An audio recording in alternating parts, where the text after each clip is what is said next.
Tutia kubya Rinex. Aloza Rinex yali muntu. Rinex amagaza nnyo abantu.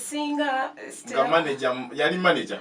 I worked with Rinex. Okay. And I will tell this to the public. Kuba ebisere bisinga ngenzenga nkola interview buli mwambuza Rinex. He's one of these people that I respect and I will still continue to respect mu career yange. Era sisobola kwogera ekintu kyonna ekiri negative ku Rinex. He was not only a person that I worked with, but on a personal basis, Bami Mugeni Mwagire Power Records. Rinex is a very good producer. He's very talented. Namuma say omunja kulaba enyimba zange zifulumanga ziri correct. So, azitaddemu mukono. Beauty support. Kabeera no kumpimpi tekatera kubana buli muntu kabana bantu balondemo era bakayina oli wa mukisa ayina akazigo kyekyewunyisa bwaseka bwo togamba nti babiseka tomala ate omanyi omuntu wakazigo ABCD biba kirira mpola ali mukyala ali nakyo omukyalo ono yawumula ku nnyindo era ayina kapisi ku nnyindo yo kwennyini yakawumula togaana omukyalo ono tali mu kikebe talimu wadde primajeri mama lususu kabe kojja kabe rashidi lukwago tamulina alina kyo nti kyalina gwe ngomulabyeko beba nabana nti nazalibwa ndi bwentyo sikola kisika kabikake nedda tanyogoga ng'abantu abala nedda bambi omukyalo ono omulaba boti tafuwa taaba yagaana tafuwa mindi talya bintu bino biwombo lwebusabala yabigaana mukyali nakyo ali beautiful bwoti kugamba ayambadde olugero ayambadde nti she can go anywhere ku beach asologenda nti engire gituli mu mbeera y'omusana ayambadde kiteteeyi kya pink kiriko green kiriko red kiriko white kugamba afulumye n'ogamba nti no kituufu mwana wa mama fuluma ayambadde olugero terumu wabuzibu asobola okukola kyonna kyakola ali simple without a makeup kitegeeza ali nakyo ayina akasaawa ka silver engalo zeezo talina cutekisi no she's nakyo kyebagambe ekyo muzikirize maama akagoyi kayambadde aba yasuze kwawe yasuze kuwona akagoyi kayambadde tekamuwa buzibu just in case kitegeeza nti no yasuze waka naye nga ayinako gyaba agenda ewalala. Okay. Nsaba obuze kubajeekumiddeko nnyabo mpola obabuzeeko mpola. Abawuliriza Metro FM 90.8 Sanyulyo bampita Minayo era nga ndi mumbi wammwe sanyuse nnyo okubeera ku Metro FM tugende mu maaso ayambadde obugalubindi mbadde sibabagambi buliko Channel Paris Babey kitegeeza buva France si bwa Kampala ate France si yaba designer kitegeeza buva France okay okujjukizaamu katini Minayo yaani kambawe oluyimba luno then tukomeo mpola olwa Minayo. Okay. Ambitious. Njagala nnyo abantu, njagala nnyo music, njagala nnyo okubeera n'emikwano. Ndowooza byebyo neddira nsenene. Togirya ensenene Minayo. Era sigirya. Akabbiro kabaki? Sibitegedde bisigadde. Minayo. Tata byangamba byemanyi. Minayo otandika otya olunaku lwo nga gwe Minayo like starting your day? Bwe nzuukuka kyensoka okukola kunywa amazzi. Lwe lususu olwo? Nywa amazzi liteemu. Bwe mmaliriza ntegeka mutabani wange genda ku ssomero. Oluusi ntera nnyo okwekisasayizinga amazina mpola. Then nenkebera ku pages zange. You're not a businesswoman? I am a businesswoman kyena soso okugamba. Omukulu tomugenda. Mulimi nima. Olima ki? Ebijanjalo kasooli lumonde byonna. N'ebijanjalo mwebiri. Ebijanjalo. Okusingira ddala ebijanjalo. Babe basinga okugula ebijanjalo. Kituufu. Nalundako n'embuzi naye. Zaagaana. Wezirwala oba woomye n'enkoko. Minister Mutuzo manyi Peace Mutuzo. Yaleseyo teeka lyeri abakyala Minayo weddira nsenero mukyala muganda. Minister yabagambye ABCD tebyekete yatugambye tetuddayo ye. N'omuwagide. Munange ebiseera bisinga. Mpagira nnyo emitendera n'ennono ez'Obuganda. So oli culture lady. Yes, I'm very traditional. naye ate ndowooza ekintu kino buli omu waddembe okikola oba butakikola naye nze nga nze okusinziira ku ngeri gye njagala nnyo obuwangwa bwange nze nkiwagira mulimu abatakiwagira kati mami wange takiwagira kubanga yesiwa wano naye tekimugaana ng'omwana we nti okubanga nti ng'oli weeyo okola kyoyagala tebakikaka muntu omuntu oba nga ategedde omugaso gwayo akikole oba tokitegedde kiveeko so nkyabajukiza Minayo kafuna kayimba kokubiri wano nga tunafuna ketugenda premieringa abantu tukomewo Minayo atunyonyemu katono tene tufune ku abadde abuliddewa abaddewa katufuna kokubiri wano tukome kati Minayo obadde kuki mbadde nina bintu bingi byenkwasaganya okusingira ddala bizinesi zange ate nga bwokimanyi nti music waliwo watuuka n'abeera stagnant mu so oba olina okukola kintu kye bayita rebranding kuba most times omuyimbi gugwe gwakuyimba management nekola ebisigadde so omwaka guno 2020 rebranding nga Minayo ate nkwagadde akayise 2020 kubanga ogaa 2020 guba guli ogujja 2020 gwe guno gwe tulimu so Minayo ali ku rebranding Minayo oyina management ndi rebranding toyina mani sofa toyina oli mukola sobola kugamba nina tiimu yange eri mu kuhandolinga tujja kukola public statement egenda okuyishinga nti Minayo right now ali stable but so far right now tuli mu rebranding era nina abantu abagezaako okukikkirira Minayo right now kati gwe oli muyimbi omukyala owokubiri nabuuzako Prince Samira kiri kirangamba siina management nange ndi mu rebranding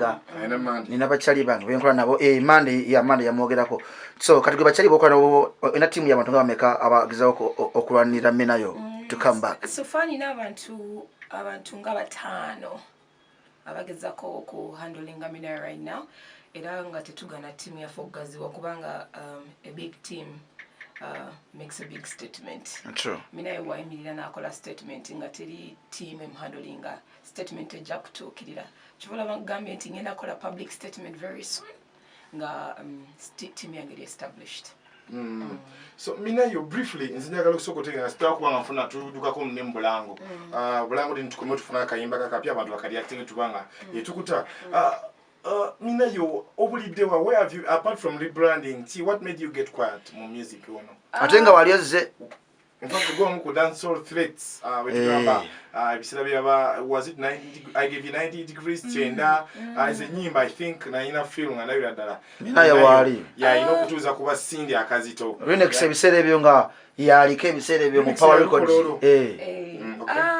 Chancellor 2016 when I releasing Akatebe I think Uganda yamala nekiriza nti Minayo akomyewo and by then nalinkola ne producer Rinex is one of the people that I really respect in my career and I'm very grateful nti project eyo twagikola naye it made a statement about Minayo when I kola comeback yange 2017 when I from yansisitira ogwo omwaka gwenyini gwe nafirwa jjajja wange nefirwa muganda wange nefirwa tatange muto kubanga kwegamba mwaka gwali gwanchankalanya nnyo kati nensoka nempumulamu 2018 gwatandika bulungi 2019 mami wange n'alwala nenfuna setback yali y'amaanyi nnyo era abakyala mbasaba mu nali reluctant nnyo na releasinga Sesame but I will assure my fans nti period eyo gye mbadde nkozemu break it won't be in vain kinagambye nti tukola management to rebranding management and I hope 2020 Minayo ajja kukola statement gye yakola Katebe yeah okay katufune ku tugenda kuba tundeza tumi abayimbi babatano enyimba zetano ezikoledde then tuyingira akayimba kakapya abantu batunyonyole right now nina akayimba kange kapya era ndowooza abafani bange bajja kategeera tekali mu tachi yange ya bulijjo wakyuseemu nakyusizamuko abantu abasinga balooza ffe abakuba Katebe tetusobola kukyusa touch but it's all about marketing kyensobola okugamba nti nagambye tuli in process ya rebranding so ebintu ebisinga bigenda kubanga si biri ebya bulijjo bye tutera okukola yeah so tuweeyo ennyimba zo ttaano ezikoledde either last year the end of the whole last year or this year 5 top songs ezikoledde namba ttaano waliwo ono muvuka mpulira bibyo Yagera nange mpulira bibyo. Grenade ow'amaloboozi. Number 5. Oyo owa Nalongo.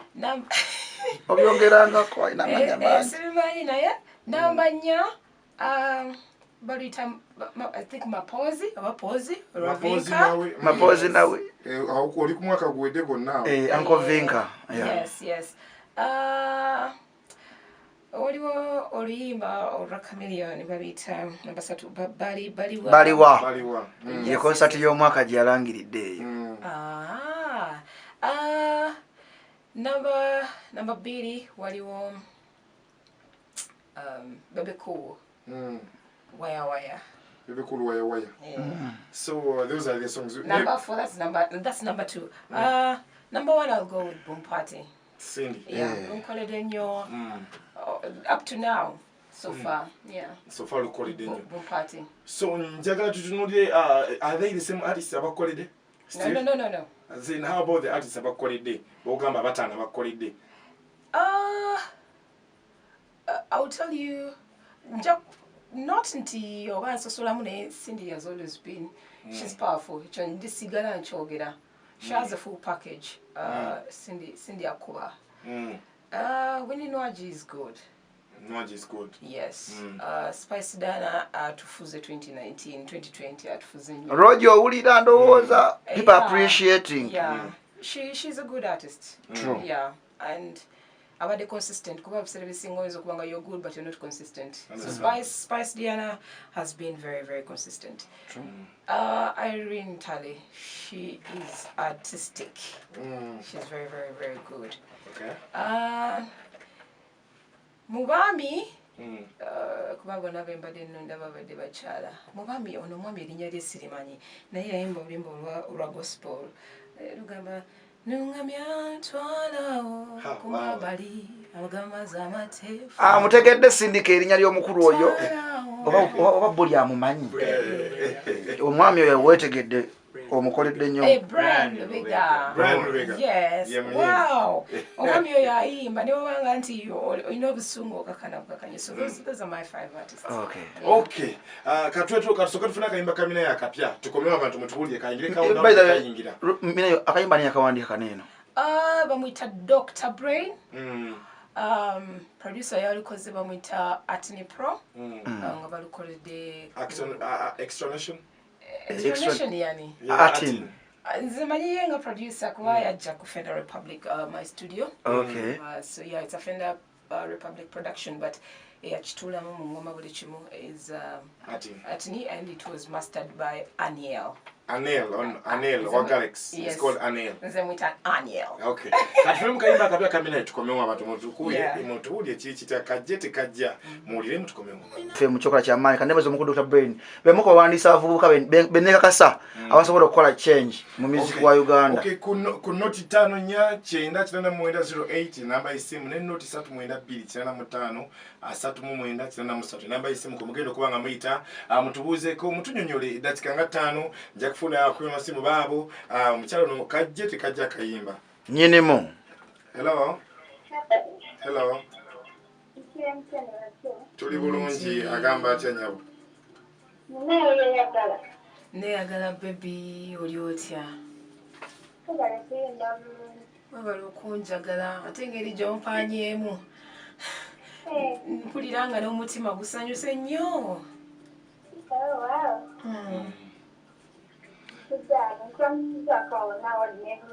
Agamba atya nti ekibuye kuva ku baake fashions. Brenda Mpigi. Olabye wayita abantu amaloboozi ag'enjawulo. Brenda musawunize. No, Minayo nawe yegwe Brenda. Yes. You Brenda as well. Musawunize kyekimu. Obulamu bugamba ki Brenda? Akayimba wakayise Nyinimu aka Minayo kali kati akajje tukalaniko kakonzaliga mu countdown neze twakutte week ewedde. Kayingire countdown. Bannange omwana ayogera bulungi oyo. Thank you so much Brenda all from Mpigi. Ku bikondo. N'oluzungu mweruli. Oluzungu mweruli omwana radio tebawa mulimu muntu because nga tamanyi oba mu versatility. Ali ku simu hello. Nawe bali kubeerako Mumbeja rate kabowa. nze munnange mumbuzaabuza kati awo mamirira towulira gwe oyogera ng'oyo kabowa mamirira the beautiful Minayo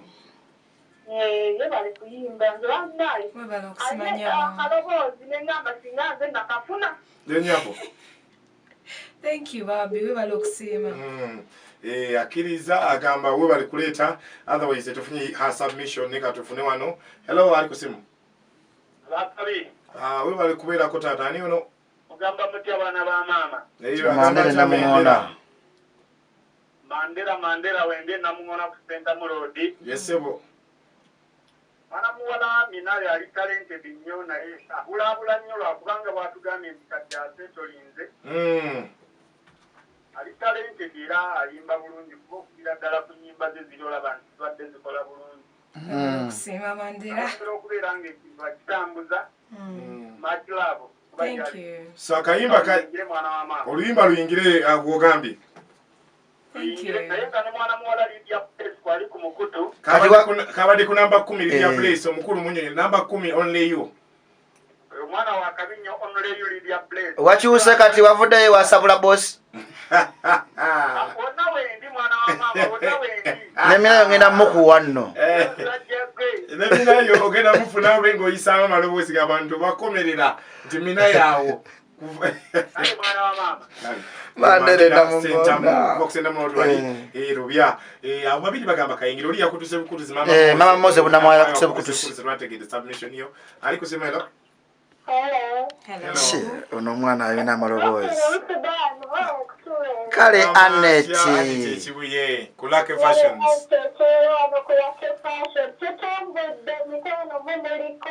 Era fa balagirwa. Metro FM yefuga buli lwa Sunday Monday n'ennaku esigadde. Twabagamba. Mamirira. Sikutegedde nnyabo. Ayero ya tabbo. Ago mabi. Lucky Fashions zikuja nkuwagire we bali okunjagala.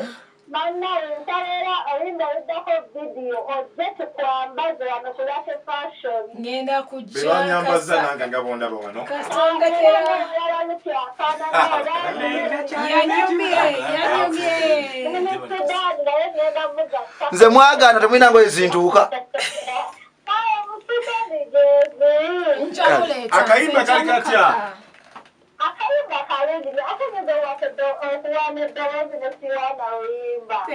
Thank you so much.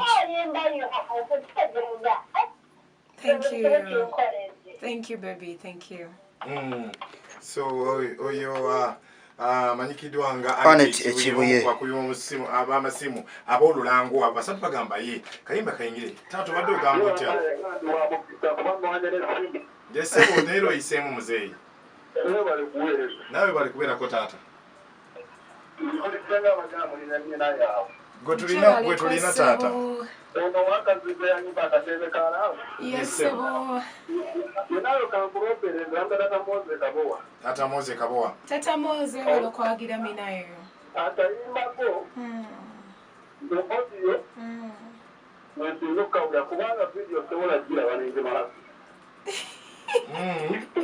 Lwaki sebo?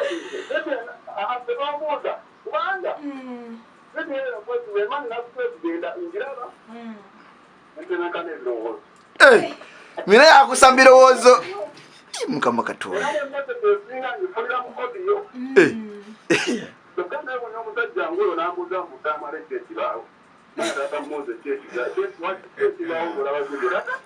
Tata Moze ayagera mu Germany. Ayakoze ki? Eyabbe eddoboozi lyo. Somebody who sounds like you. Obaani oyo.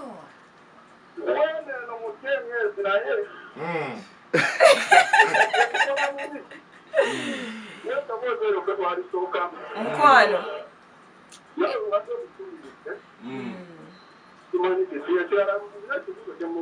Yesebo.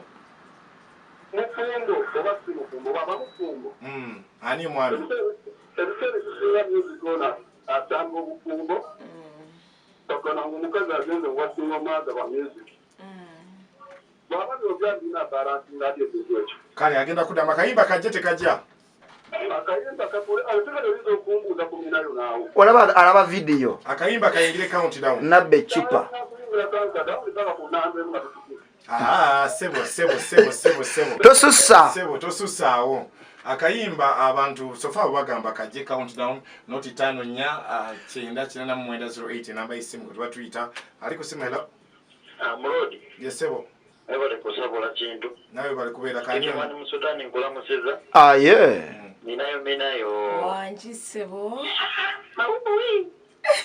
akakyamanya yesebo abato omuyekeri aba mu kibira Entebbe nga bamutimu Victor Rose Music Love Legend neka kubutambula abo buwulira tubuwulira sebo Minayo w'amaanyi wuuyo mumamirire nyini mukajje tekajja abakyala abwe siba nabudde baba commentingako naye baba batica naye twayigirako bayigire bana balala bajja kati abatasobola kuyimba we mutuwaanire ennaku zino era mwana kayimba kamanyi kajje mu top 10 awo kajja kukola bulungi kayingire kantumireko mu babiri aba soft homes landscaping we baagala nnyo nati mu Victor Rose ezeyo gwe kuba bulijjo Entebbe siiyo oli omukulu Entebbe agitulamu ku Monday paka ku Lwokutaano ate atulamu kuva ku saa 10 paka saa 10 n'ezi sinambadde nsobola nandifukamidde ne neebaza omukulu ogenda mwebaza waali omukulu waali agenda mwebaza ajja kutula omwebaza waali yatula erinnya lye bulungi waali omukulu sagala mwatukkiriza waali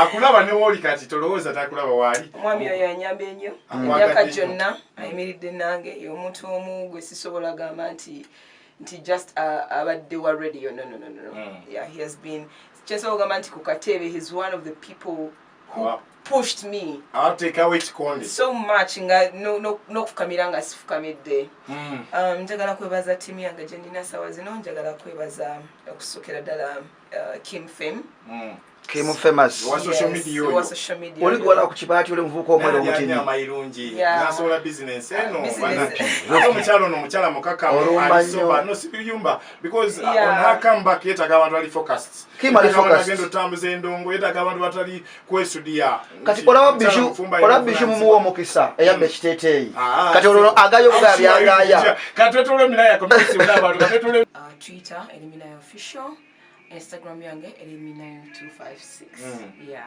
is social media handles yabagambye mukyala ayina gwalaba so abagala amaloboozi ag'enjawulo mbadde mbasaba agana ayina gwalaba so oli gwalaba nabamugize ABCD nga muvuddeko mujja kujja mumulabe naye sofesa zino bamwetaaga awo abagaye busomesa ka message wano Minayo ngambuuza atulire ku bya Rinex oyo tumuddemu tutya Rinex jali akyakola ate mumwagire nnyo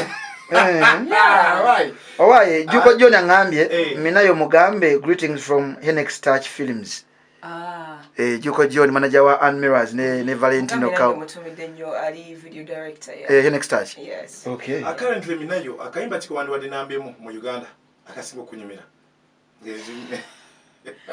okay mtabani wange ayagala kana akayimba era nja kuba muyiye nnyo bwe mulyamu olukwe mu party that's how I got to know the song nali siruma ine ngero kula mtabani wange wano tukala bakade mu namba 5 ne mnange nambemu go party ku nambemu kusubira ku nambemu mu countdown but noti 5 nyache Chenda chenda mwenda 08 ne noti 3 mwenda 2 chenda mutano 3 mwenda chenda musabi namba isimu anjagala isimu nga 2 oba 2 wa 3 mutuli nambe musubira okayimba ki tuwenga tudduka ali kusemelo alikuti mwana alikuweleza kati mumbeja biteeka bwa yona ali kubeerako mumbeja ndagire ndikabowa lupi ne musu mbagala ne manza amba kesubira ku nambemu yenyabo nsubira kayimba ka Jose Chameleon baliwa Mamirira oyagambye Chameleon baliwa gwasubira kunambe sikima no subira kalwa osoke tulinde kasoke nsome obaka bw'abantu wano rupi nsoke mala okubanga zije obaka bw'abantu ono omukulu yagenze waneno ku mukutu na nyingira mu inbox na ngam akayimba love meme ako kennyini laavu meme mukasabe nnyo kayingire countdown kali muziko onangambye mwana stickman akayimba gye kali agambye alimpatta mukono big out to Minayo agamba kayingira kayimba gye kali yalimpatta mukono Minayo kali agamba so Minayo ono omusajja abadambeza ka message tumuddemu tutya kubya Rinex aloza Rinex yali muntu Rinex amwagaza nnyo abantu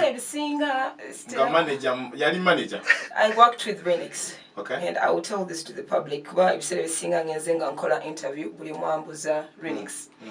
He's one of these people that I respect and I will still continue to respect mu career yange. Era sisobola kwogera ekintu kyonna ekiri negative ku Rinex.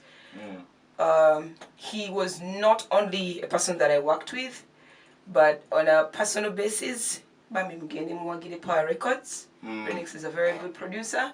He's very talented. Ne muma say omunja kulaba enyimba zange zifulumanga ziri correct. Azitaddemu omukono. Alese barema bagamba naye ABCD amaloboozi gaaliyo. Of course,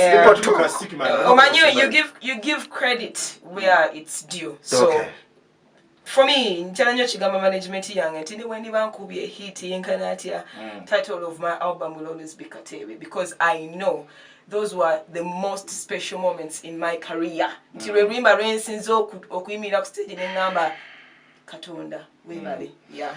Okay. Omukyala muwulidde